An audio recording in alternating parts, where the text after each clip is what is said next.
This team is family to me. Not only the fans, but the players, the staff. Everything about this place is my home.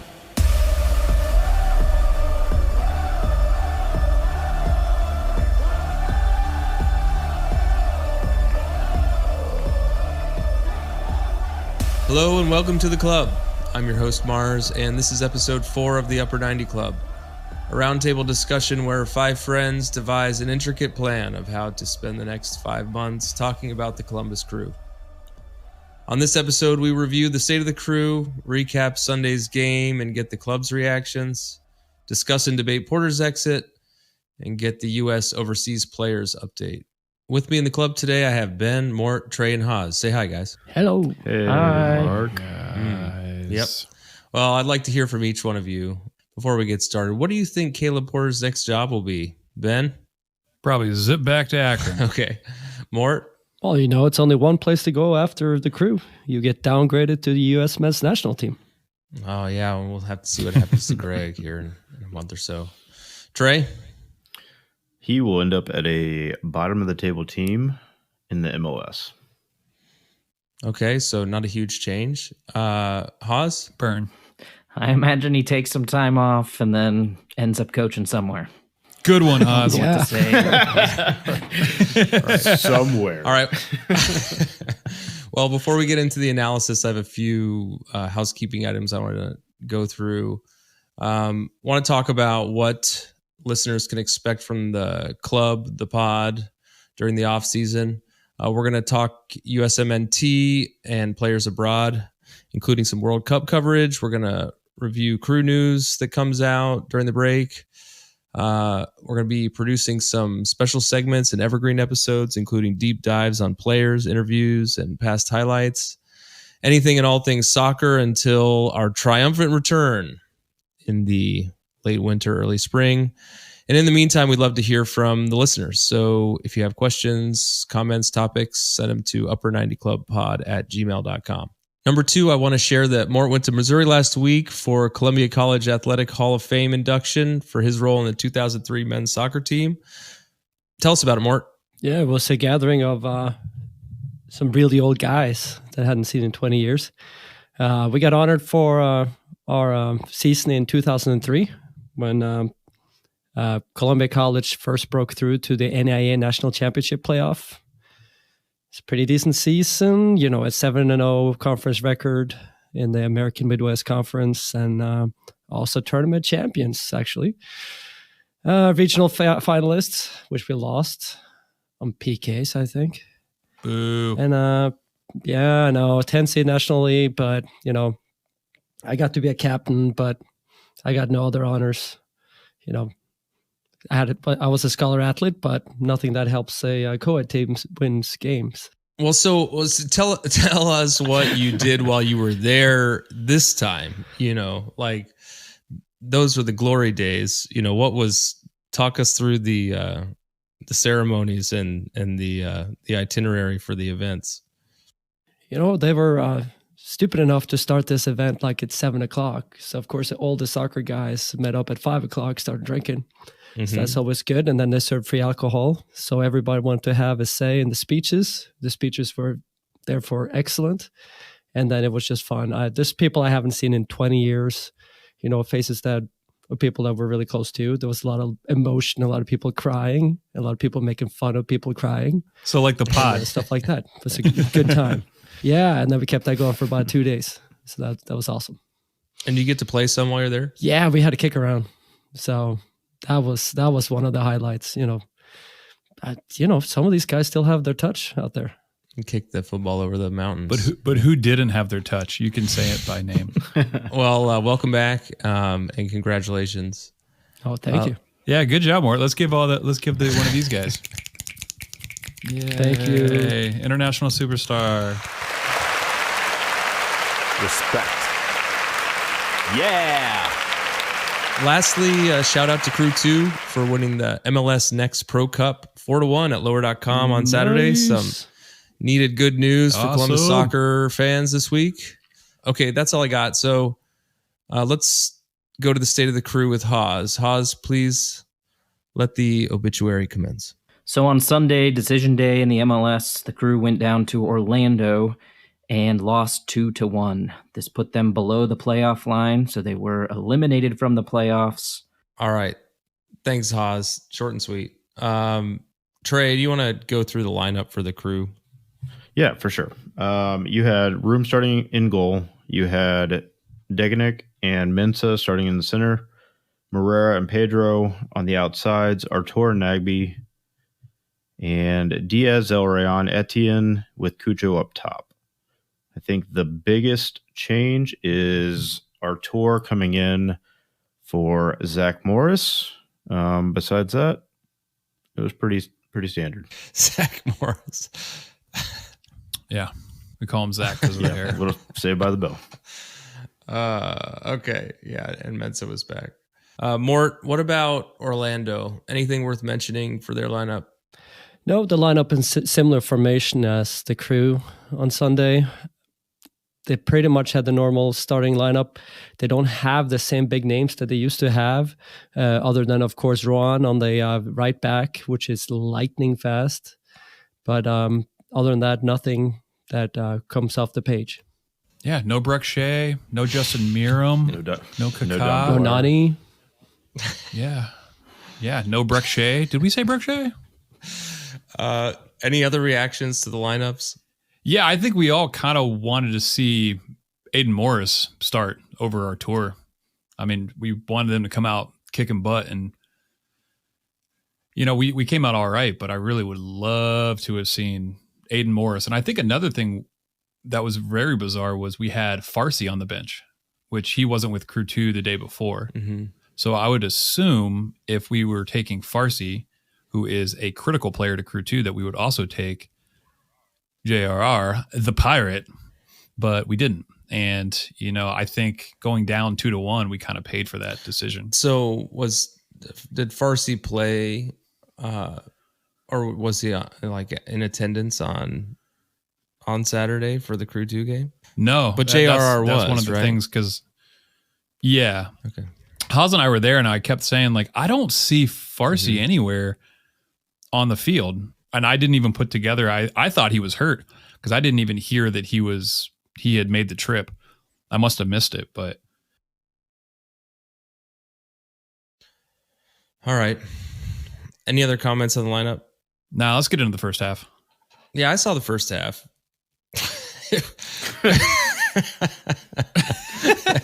It was pretty good. I mean, the goal I thought was incredible.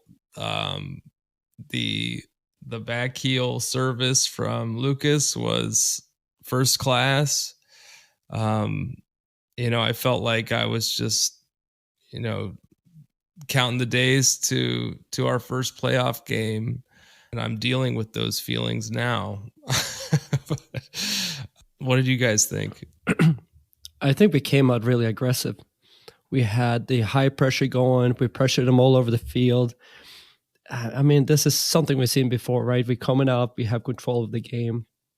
I don't think they're very dangerous in the first half at all, other than I think we're controlling most of the play. And we come to a couple of good chances. That's the thing that come up for me. I mean, we started really well. Yeah. Yeah, I mean, overall, the Crew played really well in the first half. You had Cucho with multiple attempts. I think even Zelleran had an attempt or two. Etienne with the goal in the 38th. It was beautiful. It was very nice. Yeah. Zelleran with the back heel through. Etienne pokes it through and then comes up injured right after it. Yeah. But overall, I mean, I think the first half was a good Crew performance. I mean, I think it could have been better, but You knew they needed more. Yeah. Did anyone see any kind of commentary from Porter before the half, or get any intel after the half of what the game plan was going into the second half, or what their strategy was to not drop this game, being a goal up? I didn't see him get interviewed. And I don't know if that's because it was like a nationally televised thing and like Bally's didn't have the rights to talk to him, or I just missed it. But yeah, like everybody was saying, to echo that stuff, was we played pretty great. We played a normal crew soccer, and that's something I will say about Porter is it seems like we come out of every, the beginning of the game and at half, like playing really well, like, playing with intensity. He gets the guys up. It never feels like if they look like they're flat, it doesn't seem like it's Porter's fault. It just seems like maybe they're not connecting. I think personally, when I was watching the game, that when Etienne scored and got hurt and Molino came in, the game shifted. It did, but I don't think you really saw that until the second half, though.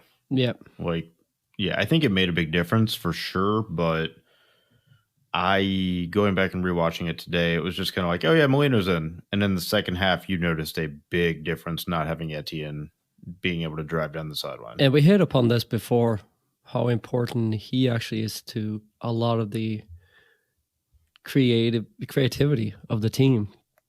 He has just as many goals as Cucho. I mean, he has more games played, but I think he ended up with 9 goals for the season this year, which is pretty good. I mean, like a personal record. Yeah, his best season he's ever had. Well, and he was coming on hot here at the end too. I mean, 3 goals in 3 games. Is that what it was, or 4 and 3? Yeah, he was out 1 game with suspension, wasn't he? No, that was Diaz. Never mind. No. I'm talking about Etienne. Yeah, we get it, Mort. You said Etienne's great. He's a linchpin. Are we starting the Mort is right segment? Right. No. I didn't want to go into that.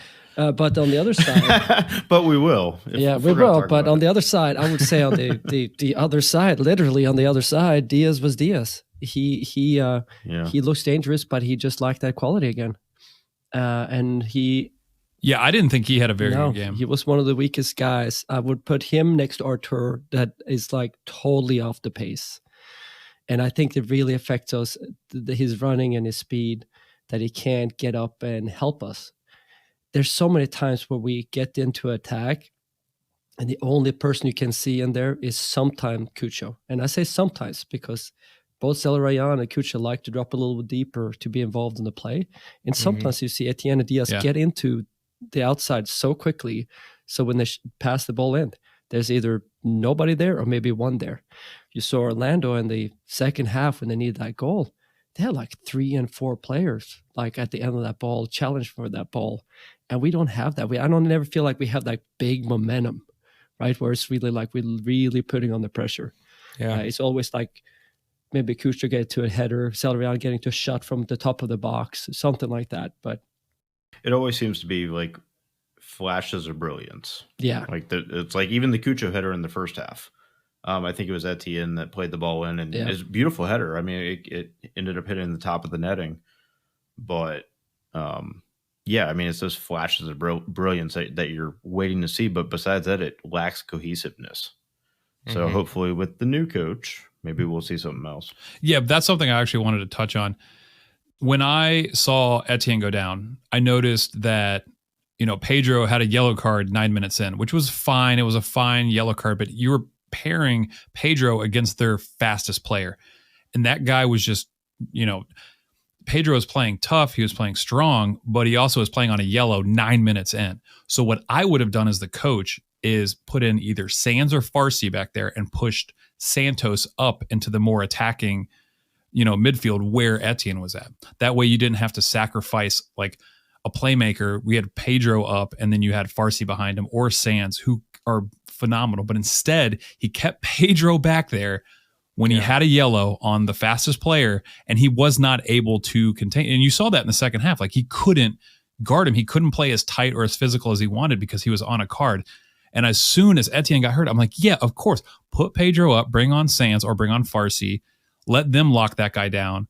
And then if they have to take a yellow later in the game, that's completely fine because you're able to give that card out. And, you have Santos up there who is known to, he's left-footed primarily on the left side, perfect, and he likes to cut in. And we also know that Farsi and Sands likes to get up the field. It would have been, that's the type of decision-making that I was frustrated with Porter. It felt, ever since I heard he got let go, I kind of forgot about that because I wanted to hammer that home on. I do like Porter. I don't like his in-game decisions. They did that in the last game, push Pedro up. Correct. Yeah, and Sands didn't even see the field, did he? Nope. Not on Sunday. So what about the second half? You mentioned it. Let's talk about the first Orlando goal. Junior Urso, the 56th minute. Is that right? Yep. Yeah, so that goal I feel like is almost entirely on Mensah. Like, he leaves the line, he tries to pressure Junior Urso as he's receiving the ball, and he just spins right around him. No one even has a chance to react. He shoots it immediately as Mensah runs by him. And, I mean, Room did dive for it, you know. Everyone complains about Room not diving. Yeah. He put an effort in, but, like, he was already at the near post, and they went back post with the shot. Yeah, there was nothing Room could have done. No. And it was fine. Throughout the first half, he was stepping high. Mensah was stepping up to win balls. I'm assuming that was something that was pre-planned, because he has done that in the past. He doesn't do it all the time, but this game, if you rewatch it, he is constantly, anticipating that ball coming through and stepping to the ball, and he wins a ton of them. This one, he just happens not to win, and I'll give him credit. Like, Urso took that turn really well, and he put it exactly where he should, and it glanced off the post. So credit where credit's due. Mensah stepped, he got burned, but that's kind of like what, we were playing with fire. So I wasn't too frustrated, because I like the tenacity from Mensah, like throughout the entire first half up until that point. But all of a sudden now I'm sitting here going, all right, it's 1-1. Yeah. There's a lot of game left. What are you going to do? How are you going to respond? And yeah, so how do you think we held? I mean, for the next 30 minutes we were able to keep the score, but not put one up. Does anyone have thoughts on if there was a breakdown after the goal or if it came later? I think it was kind of back and forth, right after the goal. And I think, and again, something I didn't mind Porter doing is he brought on Aaron Morris for our tour. Great. I would have done that. He brought him on in the 72nd minute. So he gives him, 20-minute run in, and he brought in Farsi for Morera, but I think Morera had a knock. So that was, maybe not planned, but it was nice to see Farsi on the field. So I had no problems with that. They brought on Benji, who, if anybody knows the U.S. Women's National Team, he actually got called up, I think, for a couple of games. So I knew this guy he's not that great on the ball, but he's quick. He's very quick. Do we have a player like that? Yes, we do. Sorry. We're talking about Diaz? If only he was good at soccer, he'd be phenomenal. Yeah. No, I mean, overall, the second half up until... So Urso scored. We made the subs in the 72nd with Farsi and Morris coming in. It could have gone either way. And then you had Degenek with the handball in the 83rd. It was 100% a handball. Unfortunately, it's the way the ball bounces. And you had Torres put it away with the PK. And then the crew just really couldn't mount anything worthwhile. Had some good looks, right? But just... Yeah, Zell Round had one, I think, in like nothing the 90th. Sustained. But, that was... The keeper saved it. Didn't seem like it was that good of a shot. But yeah, nothing sustained, nothing substantial. And that was one of the big disappointment I've heard from people too, was the fact that we couldn't create any kind of reaction. Second half got a little flat, and you get that goal against, and this is the season. They knew it was the season. They started pushing up. They started creating a lot of momentum before that penalty kick. Just don't forget that this penalty kick came out from the fact that they had all kinds of chances. Of course, there was a very bad free kick or a non-call that created the corner, that created the penalty. But in that period, they were just putting a ton of pressure on it. We never managed to really sustain any pressure like that on them. And that's one of my biggest disappointment of this game. Well, and guess what they did with their corner? They actually had players in the box to serve it to. Guy heads it back across the box. He chests it down, volleys it right into Degenek. Again, anytime we had a corner, played it short. I can't understand that. Does the crew have a special teams coach that's specific to the special teams? upper90clubpod@gmail.com if you know that answer, but I'd kind of want to know. No, I don't want to let this go, because I will I am really, really fired up about this. So, yes, it was a handball. Before the handball, it was at the corner. I think the ball was going out, and Farsi was like, kind of, coming to it. And there's a guy on his back, and that guy fouled Farsi. You cannot convince me otherwise. Farsi goes down.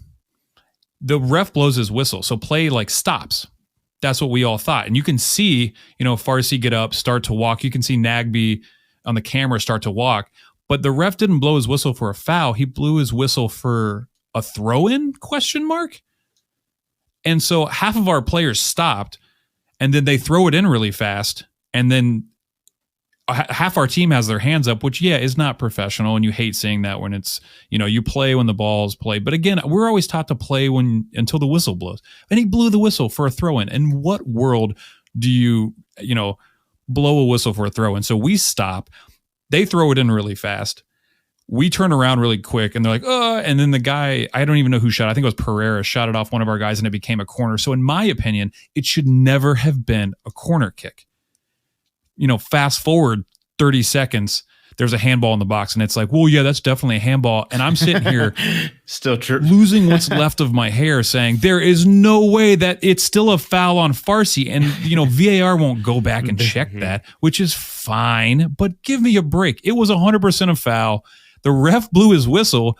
If the ref blows his whistle, the play dies, or they stop. So our team stopped, but then they throw the ball in, and everyone's like, what do you mean? And he's like, oh, I don't know. I just should. And honestly, from that point on, and then from the handball to the goal and the rest of the way out, I'm going to side with my pops on this one with my tinfoil hat. I mean, that ref was garbage. The whole game just got completely out of control. The amount of every single 2 seconds, 4 players on Orlando were just like hitting the ground like, I'm cramping. That was so painful. Oh man, sorry. I'm going off, and I'm going to let someone else talk. But no, you're fine. I almost literally said, and at that point we knocked Ben's tinfoil hat off his head. Yeah, I get it. I mean, it should have been a foul in the corner. It probably was a foul in the corner on Farsi. Didn't you say that the ref was doing a decent job in first half? Okay, so for the listeners, Mort's referencing, so everybody on the pod except for obviously Mark, who's in Chicago, we all got together and watched the game, and I love it. I get a weird feeling in my tummy, and I get excited when a ref has hair, plays on, has hair literally everywhere. No, when he plays, when there's a foul and he plays on, and then he comes back and yellow cards the guy during like a break. So the crew, let me see if I can pull it up. Like who got the yellow card? So we had a break, and it was Araujo. Fouled one of our guys. He fouled Cucho during a break, and it was when Morera was making the run-up, which she had no business doing, and he was fouled right outside the box. He played on, and then he called that foul, and then yellow carded the guy. And I'm like, the ref's doing a good job. I like it when he, recognizes that there is a card or something, because too many times when I watch other games, I'll see an absolutely egregious foul. They'll play on, and it's like, well, that was studs up. That's definitely a yellow, or like reviewed for a red. And then they just disregard it. So I definitely turned to Mort, and I was like, I really like this ref. And then now I just look like an idiot. Well, no, here's the thing. This game in itself, it wasn't horrible. And we've seen this before. Like there's nobody really had a bad game.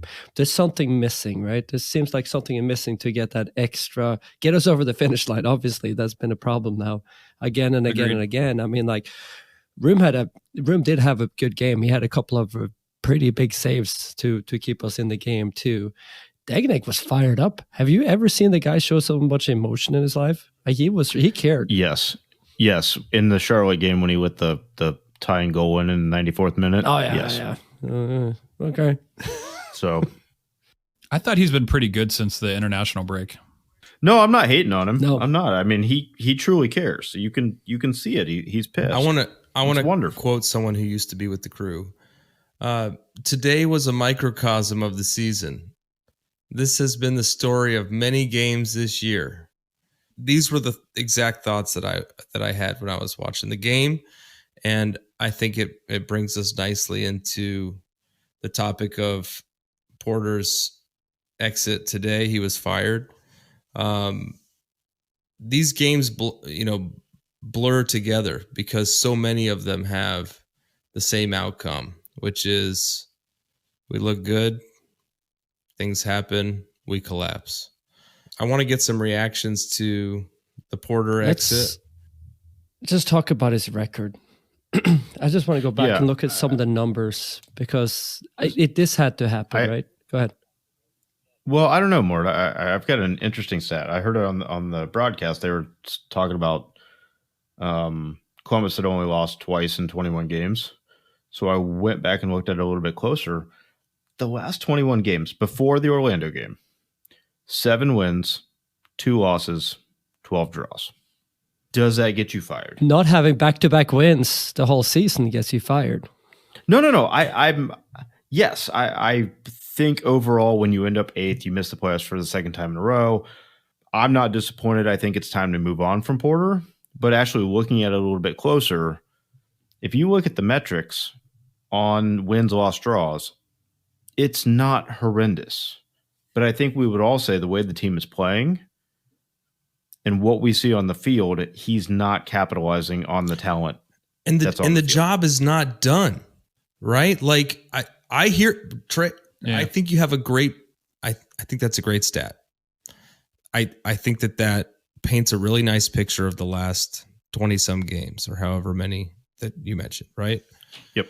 But what I hear is nearly perfected procrastination, right? Like, why for the last 5 regular season games must we feel like we're already in the playoffs and still come up short? The work wasn't done early. Well, and the other thing that we've all been pulling our hair out recently about Charlotte, Portland, Miami, Montreal, all losses from the 80th minute on. Or pardon me, ties from the 80th Montreal minute on. twice. There's a lot of things that is frustrating. I mean, like, one thing that comes to mind, the fact that we can at times play really, really good soccer. And I think that's a part of my frustration. And then we just don't seem to lack in that mentality to just go over the line. And that's the question, is it really him or is it's something with the players? But it has to come back to him. And I'm just looking at, I went back and looked at a couple of stats, as well, since we started looking at, okay, what has Porter done? He came in and after the 2018 season, which we actually was a pretty decent season, right? And 2019, we did not get to the playoff. We had an average of 1.1 points per game. And then came 2020 with a big asterisk where we hit we were lucky, hit the stride at the right time, short season and all those things. And then we were the first champion not in the playoffs the next season, right? Mm-hmm. An average of 1.38 points per game. We had a 13 wins, 13 losses, and 8 ties. So very much 500. That seems to be where we are, right? And then we get into this year where we actually dropped to a lower average, ended up 1 point behind. And might I add, like last year had the excuse to have so many injuries. We played with people we didn't know the name of on the midfield. Right. And we still did better last year than this year. Mm-hmm. And I gave a bunch of passes last year because of the amount of injuries. And we still almost made the playoff. Yeah. I was still high on everything. I was still completely fine. This year was just a little bit different. Go back to the start of the season and think of the things that happened at the start of the season. We couldn't score goals. We had some horrible records early on. I think like the April, March, we went without wins. And I think we lost 4 in a row or something, didn't we? Like even against in the Open Cup. And this is when he did this whole Zardes out kind of thing. He didn't want to start him. There was some kind of agenda. I don't know how much that is on him or if that's on Bez or what that's on the organization, but that created some negativity in the squad. And I think we left points on the table already then. Mm-hmm. Yeah, I think that's interesting because at the very beginning of the season, there was a weird Zardes, we didn't play him. Like we didn't play Zardes. Like there was something, and I don't know if it was the FO or if it was, the coach. I have a feeling it was all preordained. I think they were like, yeah, we're going to sell him while he's, quote unquote hot. And I tell you what, I followed him when he went to Rapids. They love him and he's scoring goals. I mean, don't get me wrong. We got Cucho. Totally sweet. Like, not looking back, loves Zardes, will always root for that guy. Always. But it was, we were starting Barry up top or whatever. Yeah, he's gone too. Yeah. Yeah. Yeah, he's at DC. And I mean, I would take Miguel Berry over Hurtado every day of the week at this I would point. play over. So we heard some, more candid takes from Porter yesterday after the game. He seemed to acknowledge that he bore responsibility for this team coming up short. He probably knew that he was going to get fired if they didn't make the playoffs, right? So, it doesn't look good to quit on the spot. It's probably easier to let them fire you. So, I don't know. Does anybody have a problem with the team taking the action? Yeah, I think if I were a betting man, I would say that there was a conversation about midseason that if you don't make the playoffs, you don't have a job. I firmly believe that. I could tell that in the tone of his voice and his pressers at the end of the last 10 games.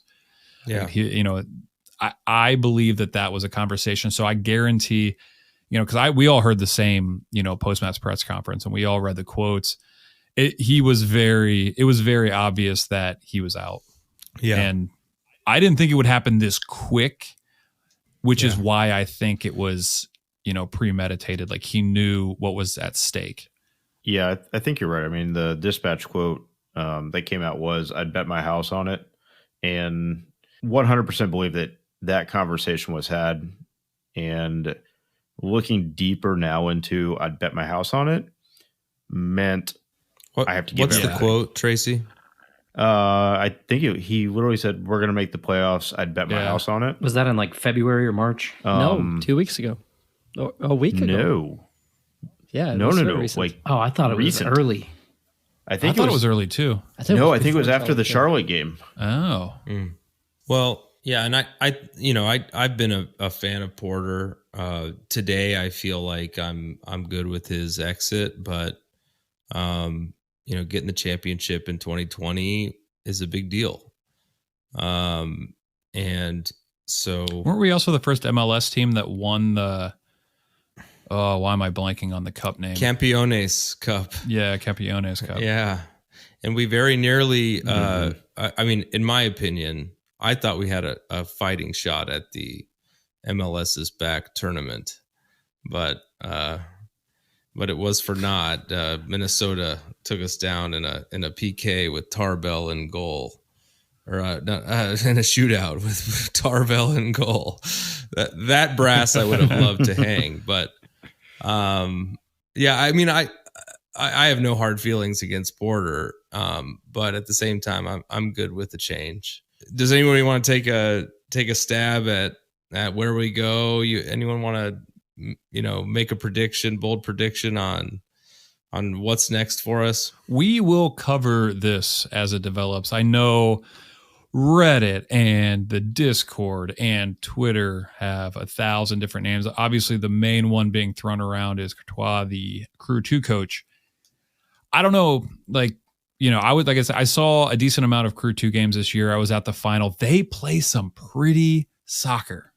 Their movement off the ball is banana sandwich. And that's my favorite part of watching a very quality soccer team, is how they move, the movement off the ball. I think Russell Rowe is phenomenal at doing that. Also, obviously I think Cucho is also really great. Yeah, back to the Porter quote. That was in February. Yeah, that's the power Twitter. Somebody brought. So February 25th. Yeah, the power Twitter. Somebody brought it back up. I just looked it up. Yeah, it's February 25th. So, yeah. Does anyone here think that Porter should have been let go sooner? Well, Twitter sure as hell thought he should have been. That's been something that's been coming up for the last, I would say 2 months. When we started going to some of the streaks of getting the ties. And I have discussed it myself, but I've been, always been thinking we're going to turn the corner. There was always that hope and that. Yeah. I wanted him to succeed, but I kind of knew at some point you kind of said, I don't know if it's going to happen. So it was back and forth. Of course, Twitter, somebody's going to hire somebody every week. So you can't live in that space. But questions were asked already this summer, guys. I think this is the right time, right? He earned it. Agreed. He earned a chance. He earned it, but he earned the exit, right? Like this, I think this thing has been seen through, and this is the right time. Yeah, I agree. It was just hard because we weren't losing. Right. I think Tracy said it best. It's like what I would go up to bed and I'd be, all hammered, and my wife would be like, "Oh no, we lost." I'm like, "No, we tied." She's like, "Oh, that's good." I'm like, "You don't understand, and you'll never understand." And I went to bed. And it's like so it's not like we would lose. And the problem is too, we would be up and we would, drop points. So it wasn't like I was excited to come, I was excited in the 89th minute. I was always like, "Oh, cool." So she would say that, and you would say, "Well, today was a microcosm of the season." As I stroke her hair, it's a microcosm of the season. This has been the story of many games this year. Yeah, turn on the white noise. It's time. Yeah, I think like Mort said, it's if you listen to Twitter, everything is the end of the world, and everybody should be fired at the drop of a dime. I think we're having the conversation like we are tonight on the pod because none of us are surprised.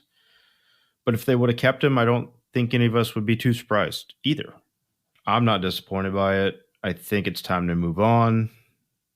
But yeah, I don't know. It just feels weird. Yeah, this season was a tie.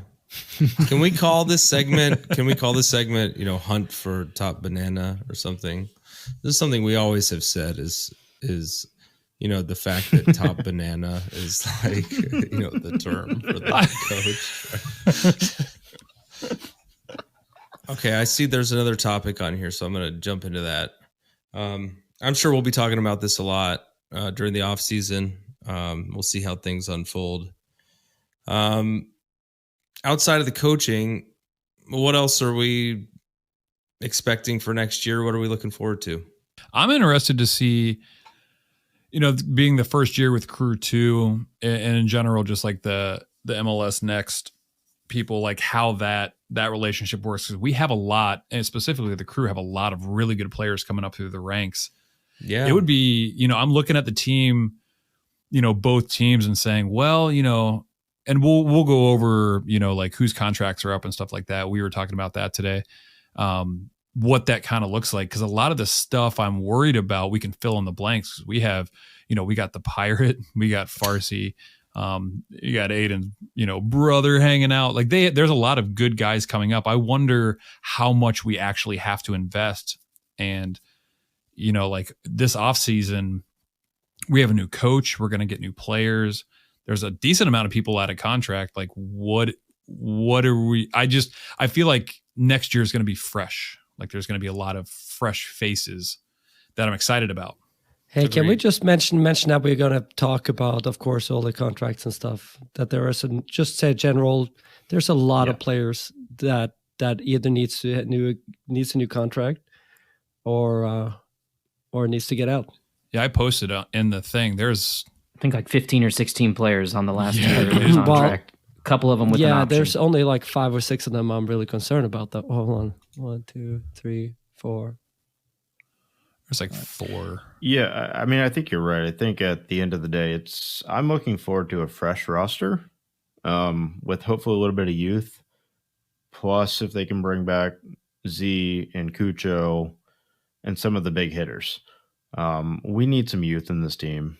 We need something different. Something needs to change.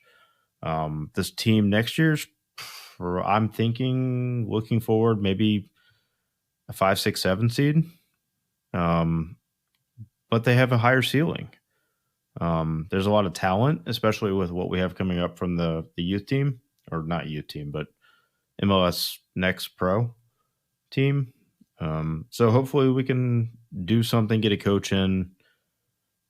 And unfortunately, I hate to say that, 5, 6, 7 is maybe where I'm looking at, but in the first year of a coach coming in, that's maybe not a bad target. Yeah, and I'm actually interested in, with how Bez has set everything up, if we are going to do a Red Bulls thing where it's like, this is our system, this is what we expect, and we're going to hire based on that. Or if it's going to be, we hire a coach and the coach is going to fundamentally change how we play. Because we went from a 4-2-3-1 to a 4-3-3, which I get there's a lot of, they kind of looks the same at times, but I just wonder if we're married to that, because you were saying earlier,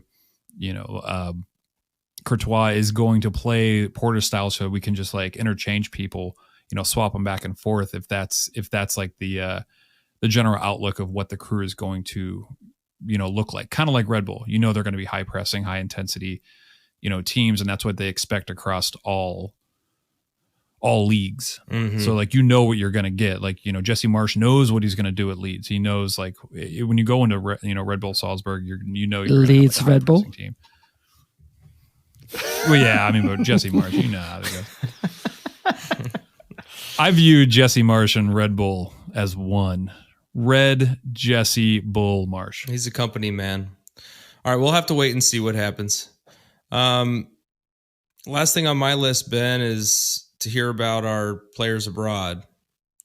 Could you give us the overseas update? Yeah, I'll make it quick because I know we want to get out of here. I'm just going to give some shouts here. I know a lot of people are back. I know a lot of people played this past weekend, and I don't even think we covered the Wednesday like Champions League games.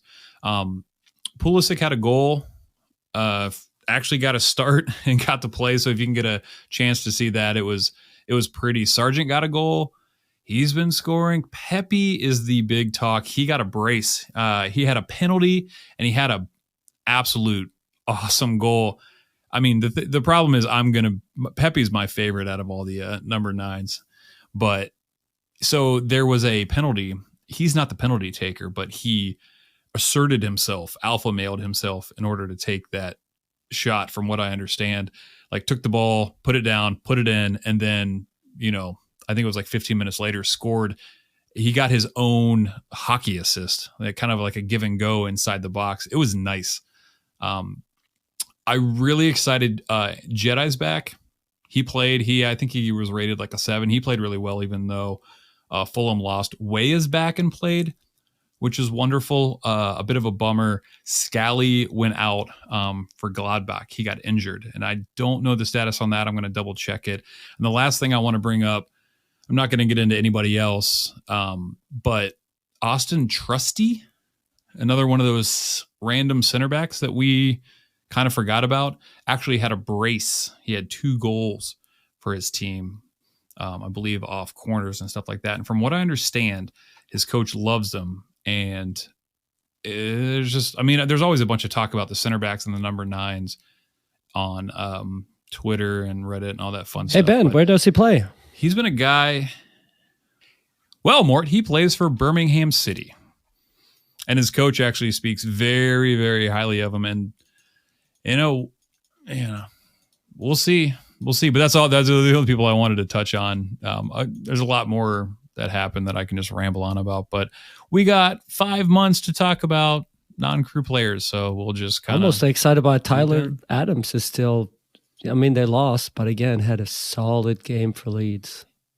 Man, he played well. For all the listeners who don't watch the EPL or don't watch anything, like just watch Leeds. You got an American coach, you got Brendan Aronson, you got Tyler Adams, and they're not going anywhere. They're fun to watch. All right, well, we'll keep an eye on all those guys, especially leading up to the World Cup. We'll be doing some coverage then, and we'll be posting episodes throughout the offseason. So stay tuned, and we look forward to seeing how things unfold till next year. Thanks a lot. Go Crew. Go Crew. Go Crew. Go Crew. Thanks, everyone, for joining the club. We hope you'll listen next week and every week, even in the off-season, to celebrate or commiserate. We'll save you a seat. If you like this podcast, please give us 5 stars and subscribe. You can email us at upper90clubpod@gmail.com. That's upper90clubpod@gmail.com. Follow us on Twitter and Instagram at upper90clubpod. Go Crew!